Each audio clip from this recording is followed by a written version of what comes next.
jumpa kat rumah. Nanti. Cerita pasal rumah, mari. Pak Osman tadi baru lepas gegar aku. Alah. Rumah kita 6 bulan tak bayar sewa. 600 tertunggak. Takkan sampai 600. Dia yang cakap, mana aku tahu dah bagi duit sewa. Aduh. 200 orang, 200. Sekarang ni duit sewa 600. Kau bagi aku 200. Kat tangan aku ada 200, so 400. Kau duit sewa mana? Tadi dah bagi. Kau tengok. Bagi, jangan tak Aku dah bagilah. Kau dah bagi 200. Kau pegang 200. Okey, kat tangan aku 200 bagi duit sewa kau. 200. So ada 400. Duit sewa 600.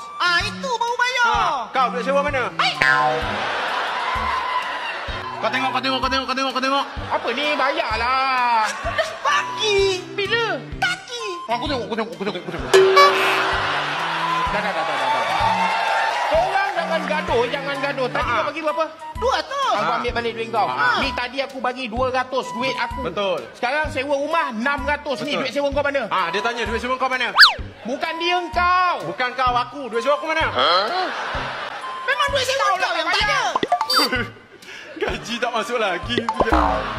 Gaji tak masuk. Siapa suruh? Jangan menipu. Pinjam. Pinjam 100. Tak boleh pinjam dah. Pinjam 100. Kawan susah tolong.